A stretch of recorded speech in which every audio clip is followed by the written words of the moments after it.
On va commencer par François Isambert de la Truitel. Alors François, il a d'autant plus intérêt de là, c'est qu'il a participé au Forum des investisseurs en 2019 à la première édition, donc ça nous intéresse aussi d'avoir son retour, et il a mobilisé à peu près tous les dispositifs financement public, fonds d'investissement, la BPI dont on a parlé tout à l'heure, mais aussi le crowdfunding, etc. Donc l'idée, c'est vraiment de nous présenter tout ça. Donc, parole est à vous. Bonjour à tous, merci de m'accueillir. Donc en un mot, la Truitel, c'est une entreprise qui est une petite conserverie de poissons. J'ai pas de support. Si, mon support, il est là. Donc on a créé les premières boîtes stabilisées bio de petits poissons en boîte, en fait. Puisque les sardines, que vous connaissez tous, même en magasin bio, elles ne sont pas labellisées bio puisque c'est un poisson de mer. Donc l'originalité de notre produit, c'était de proposer un produit labellisé bio dans une filière où il n'y avait absolument pas ce type de produit.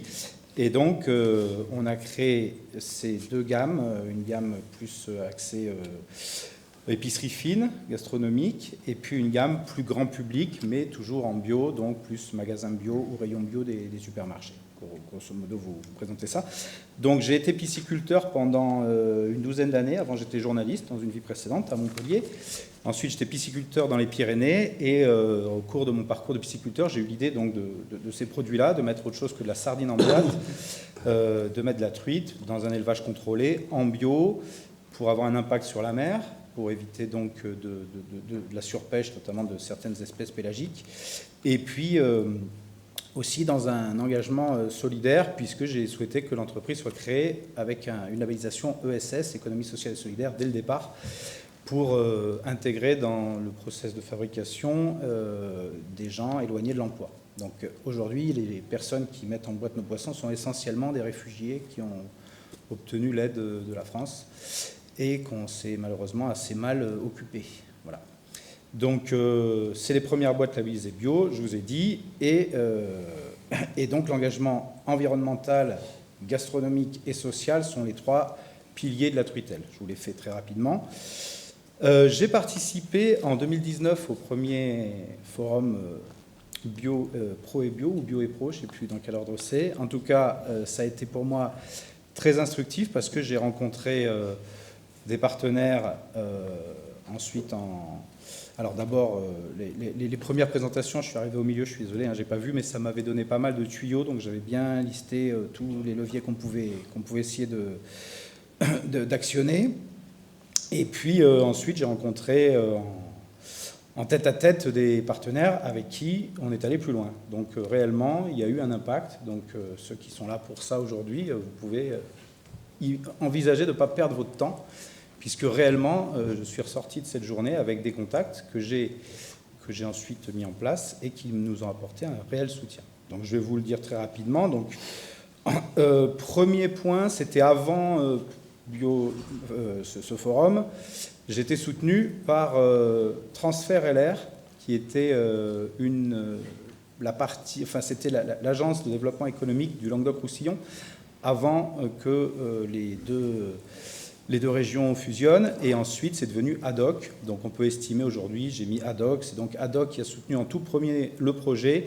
J'étais à l'époque encore tout seul, j'avais juste l'idée, et ADOC a pu financer sur une ligne qui s'appelait l'aide à l'étude de marché, une petite étude de marché pour la première boîte, donc celle-ci qui a été la première boîte créée. Voilà.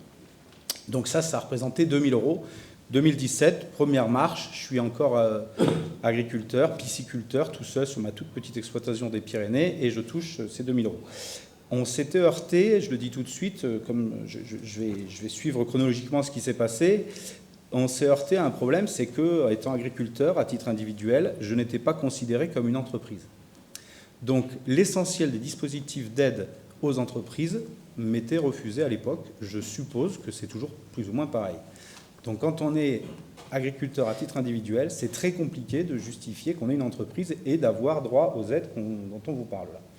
Donc j'ai eu cette aide-là, et ensuite je suis venu, j'étais encore tout seul, faire le forum, et là j'ai rencontré différents partenaires, notamment, je le dis tout de suite parce que ça a été les deuxièmes à intervenir, le crowdfunding avec l'entreprise Mimosa, qui est je crois ici ou qui sera là cet après-midi. Ah oui, il y a quelqu'un. Et donc Mimosa m'a permis de lancer en fait une campagne de dons avec contrepartie. Donc les premières boîtes que j'ai fabriquées un petit peu artisanalement dans une CUMA ont été vendues, proposées comme un test un petit peu, 1 mois et demi après ce forum. Donc j'ai rencontré la personne de Mimosa, j'ai discuté avec elle, elle m'a présenté les dispositifs et 1 mois et demi après, j'actionnais ce levier. Ça a permis de récolter à peu près 8 000 euros, 7 500 à 8 000 euros, qui ont permis de mettre en place un site internet, qui ont permis de financer un peu de production et donc de lancer un petit peu le projet. C'était en 2019, donc juste après le forum. En 2020, j'ai, pour des raisons familiales, vendu ma pisciculture et j'ai continué sur le projet qui avançait petit à petit et du coup, j'ai créé une SAS. Alors là, quand vous devenez une SAS, tout change. Vous n'êtes plus un agriculteur indépendant, vous avez une entreprise et là, le dispositif, d'un seul coup, il s'ouvre. Donc je caricature un peu, mais c'est quand même assez vrai. Donc la SAS La Truitelle, avec deux associés, on était donc 3. Et on a démarré, alors je suis allé chercher le financeur le plus évident, qui était ma banque, la banque qui m'avait suivi en tant que pisciculteur, qui connaissait ma gestion pendant 12 ans de ma petite pisciculture, et qui a trouvé que l'idée n'était pas mauvaise, qu'ils ne prenaient pas trop de risques parce qu'ils avaient une garantie de 80% du prêt. Ils nous ont fait un prêt de 100 000 euros pour démarrer, notre banque personnelle. Voilà. Donc on était 3 associés. Et on est allé chercher aussi un prêt d'honneur au réseau Initiative France. Donc je ne sais pas s'il a été question aujourd'hui du réseau Initiative France, mais un peu partout dans les régions, je ne vais pas m'étendre si ça a été fait, qu'on me le dise, mais... Non. En fait, on a parlé que des financements publics. Contrairement à 2019, on n'a pas fait de table ronde des financeurs. Donc on compte sur vous. Bon, voilà. Donc réseau Initiative France, c'est un réseau national d'associations qui sont toutes rassemblées autour de l'objectif d'un développement économique local. Et donc moi j'ai tapé à la porte du réseau Initiative Haute-Vallée de l'Aude, puisque c'est là où je suis, mais il y a des réseaux initiatives un peu partout. Et on a obtenu, alors c'est sur la qualité du projet, l'impact économique qu'on peut en envisager, en termes d'emploi, etc. évidemment. Hein. Et on a obtenu 20 000 euros par porteur de projet, comme on est 3 associés, 3 fois 20 000 euros, donc 60 000 euros. Donc en 2020, la Truitelle, elle a obtenu sur cette phase un peu de développement 160 000 euros, une banque privée et le réseau Initiative France. Et donc on a continué à faire un peu de production, à essayer de faire un peu de commerce, mais bon, surtout de la production, puisqu'on a un produit qui est censé un peu vieillir, un peu comme du vin, et donc pour le vendre, on n'arrive pas avec 3 boîtes chez Carrefour Bio pour leur dire j'ai une idée, voilà, il faut avoir du stock, il faut arriver avec un petit peu les épaules solide, même ailleurs que chez Carrefour, hein, même chez les beaucoup plus petits acteurs, il faut avoir un petit peu de stock. Et donc, on a fait de la prod. Et donc, on est arrivé aujourd'hui à un point, en 2022, où on a commencé réellement à faire du commerce au mois de septembre de l'année dernière, en embauchant quelqu'un en alternance qui s'occupe beaucoup de ça. On a fait nos premiers salons au mois de septembre, et aujourd'hui, on a des bons retours commerciaux. Pour vous donner une idée, très rapidement, on a fait en 1 an et demi 170 000 euros de stock et aujourd'hui, on vend ce stock à des partenaires et on relance la production. Donc, pour relancer la production, on a été chercher de nouveau des investisseurs et donc, en 2022, on est en train de boucler juste maintenant un plan de financement de 450 000 euros. Et on est allé chercher alors à pas mal de financeurs parce qu'en fait, une des clés, et vous l'avez vu, ça transparaissait dans le dernier, notamment le dernier exposé qu'on a eu, quand on a besoin de sous, il faut aller chercher, taper à plusieurs portes, surtout quand la somme est un peu importante, et ça rassure les investisseurs de savoir qu'un autre investisseur y est allé. Si on arrive à en convaincre un, c'est plus facile de convaincre les autres, généralement. Donc on a obtenu une aide au développement de l'innovation de la BPI, pour 118 000 euros, qui consiste à élaborer des nouveaux produits, puisque au-delà des 2 boîtes que je vous ai montrées, pour asseoir économiquement le projet, rendre l'entreprise réellement rentable et embaucher plus de monde, il s'agit d'élargir les gammes. Donc on va créer autre chose, au-delà de la conserve, des fumaisons spéciales, des marinades, des choses toujours à partir de truites, toujours bio, qu'on ne trouve pas ailleurs, original. L'idée, c'est toujours l'innovation, d'essayer de trouver des produits qu'on ne trouve pas, que les autres ne font pas, pour essayer d'apporter toujours quelque chose de plus pertinent économiquement et du coup d'avoir un impact local. Donc BPI, ADI, sur 7 ans, 118 000 euros. On a convaincu l'initiative pour une économie solidaire, si je ne dis pas de bêtises, l'IES, qui est une association, je crois, qui va investir 33 000 euros en prenant une petite part de capital et en apportant en compte courant. Donc ça a un effet levier. Le fait de mettre de l'argent en compte courant consolide nos fonds propres et ça permet d'aller chercher plus d'argent quand on va solliciter notamment les banques ou même la région, etc. J'ai oublié de dire un truc au début, c'est quand même on a démarré le capital à trois associés avec un capital de 12 040 euros, donc plus ou moins 4 000 euros chacun. J'ai 40 euros de plus, comme ça je peux en virer un s'il y en a un des deux qui ne fait pas ce que je veux. Mais bon, voilà, donc 12 040 euros. Et on a apporté en compte courant d'associés les 20 000 euros que nous ont prêtés à chacun Réseau Initiative France, plus personnellement 25 000 et un de mes associés 25 000. Donc on avait quand même 106 000 euros en CCA, plus les 12 000 euros, donc à peu près 120 000 euros de quasi-fonds propres. Donc ça permet quand même d'avoir un petit levier quand on va chercher de l'argent, puisqu'en fait les financeurs, ils aiment bien prêter à hauteur de ce que vous avez déjà. On ne vous prête jamais tellement plus que ce que vous pouvez vous-même mettre sur la table, ce qui est assez logique. Ce n'est pas toujours le cas, mais c'est souvent comme ça. Je reprends où j'en étais pour 2022. Après l'IES, donc la NEF, donc la banque, la NEF, qui nous accorde un prêt de 100 000 euros. Qui j'ai d'autres ? Mimosa, qu'on a ressollicité et qui nous accorde un prêt de 50 000 euros. Alors là, on est en prêt. Mimosa, elle parlera peut-être tout à l'heure, je ne sais pas, que vous la rencontrerez peut-être. Donc il y a soit les dons avec contrepartie, vous présentez un produit, vous faites une offre, les gens l'achètent, en échange de quoi ils vous donnent un peu plus que la valeur de votre produit, pour résumer, et puis vous récupérez un peu de sous comme ça. Ou alors c'est carrément du prêt, des citoyens qui prêtent de l'argent, 50 euros, 250 euros pour votre projet, et c'est Mimosa qui sert d'intermédiaire en fait. Donc Mimosa, et on est en train de demander 50 000 euros au Crédit Coopératif, qui est en passe de nous donner une réponse que je n'ose imaginer défavorable. Sinon, tout capote. Parce que quand on monte un projet de financement, souvent, les aides des uns sont conditionnées aux accords des autres. Donc il faut savoir à peu près où on va. Quand quelqu'un vous dit oui, 100 000 euros, mais à condition qu'il y ait bien l'IES qui aille et un tel qui aille. Donc c'est pour ça que l'intérêt de mélanger un peu les financeurs. Et la région, qu'on n'oublie pas, qui va, si tout va bien, qui vient de nous accorder 40 000 euros de subvention pour le développement commercial de la truitelle dans le cadre du process qu'on appelle le Startup Process.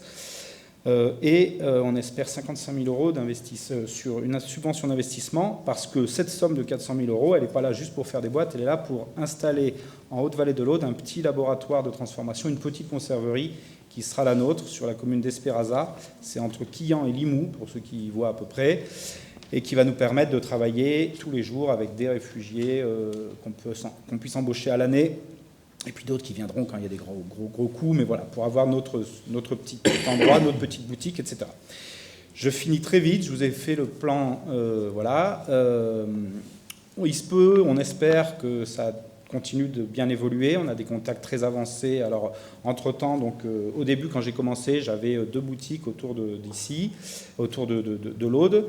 La création de l'entreprise a eu lieu il y a 1 an et 12 mois. On avait une douzaine de magasins et aujourd'hui, on a 100 magasins qui vendent nos produits, dont la Grande Épicerie de Paris, le Bon Marché, plusieurs Biocoop autour de Toulouse. Et on est pour parler très avancé avec Carrefour Bio, peut-être même pour une marque distributeur, etc. Donc on a éventuellement des enjeux de volume.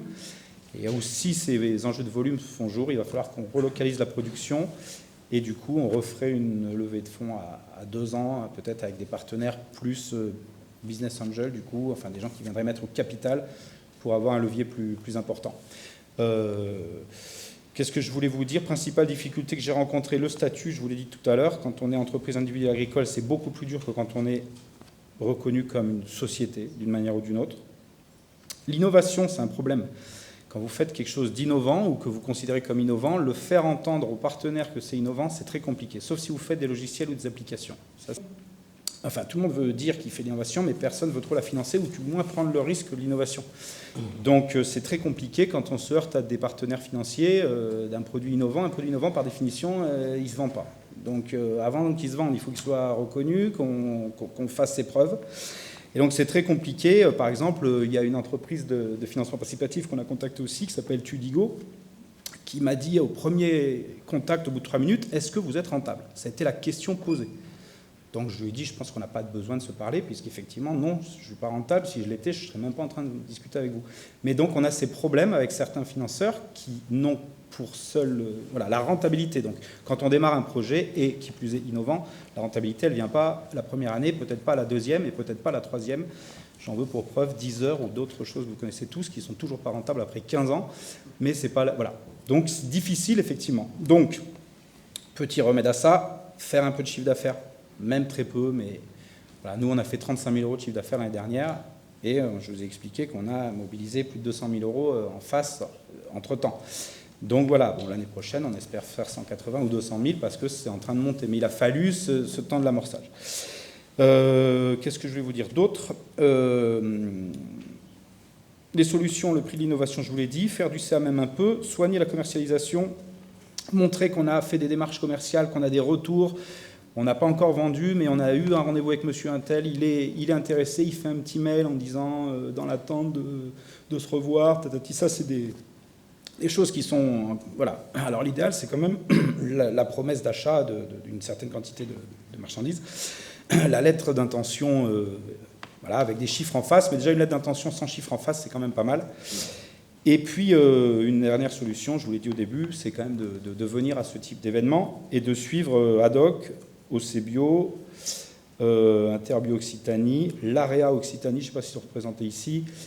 Tout ça, c'est des structures publiques ou parapubliques ou associatives qui vous accompagnent, proposent la formation, proposent des rencontres et des showrooms. Moi, j'ai rencontré les premiers contacts avec la grande distribution, c'est grâce à Adoc qui a fait un showroom où je suis allé avec ma petite table, mes 3 boîtes, et puis... d'une discussion anodine, on finit avec une proposition de marque distributeur. Enfin, je caricature un peu, mais il faut saisir les petites choses, et je trouve qu'il n'y a pas beaucoup de monde, ça me chagrine un peu, parce que je pense qu'on aurait pu mobiliser plus, enfin, j'aurais espéré qu'il y ait plus de monde, parce que je pense que ces moments comme celui-là sont importants pour les porteurs de projets, pour voir un petit peu les écueils. Merci beaucoup. Je vous en prie. Parce que, voilà, c'est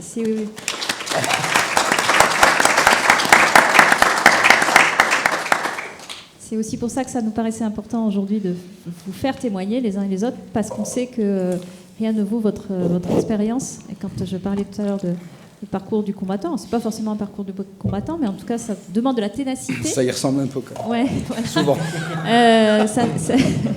Et promis, je n'ai rien demandé pour qu'il fasse à ce point la pub du forum. Mais si on a créé le forum, c'est bien parce qu'on est convaincu à Interbio que ce type d'événement est vraiment utile.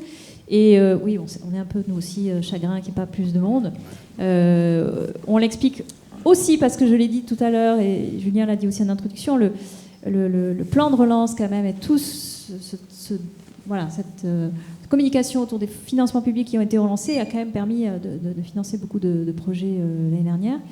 Et on va continuer le forum parce que même si c'est un petit événement, on considère qu'il est très qualitatif. Et donc, non, mais c'est pas... Il y avait plus de monde en 2019, il me semble. Première donc édition. C'est pour ça que je me permets. Et juste ad hoc, c'est très important. Oui, c'est pas parce que certains sont là. Mais ad hoc, c'est vraiment la ressource. On ne sait pas quoi demander, où, qui. Il y a tellement de compartiments de gens qui y travaillent que la réponse, elle est quelque part dans les bureaux d'ad hoc. Donc, il faut y aller. Voilà. Merci beaucoup, en tout cas. Est-ce que vous avez des questions spécifiques Ils sont contents, équipe d'ad hoc. Et ils assureront une partie des rendez-vous cet après-midi, justement, sur les dispositifs de financement de la région. Est-ce que vous avez des questions à François ou est-ce qu'on continue et puis, je serai là après si quelqu'un veut me parler. Voilà, j'allais dire, il y a et... le buffet, c'est aussi fait pour ça, donc n'hésitez pas à ressolliciter nos témoins. Alors,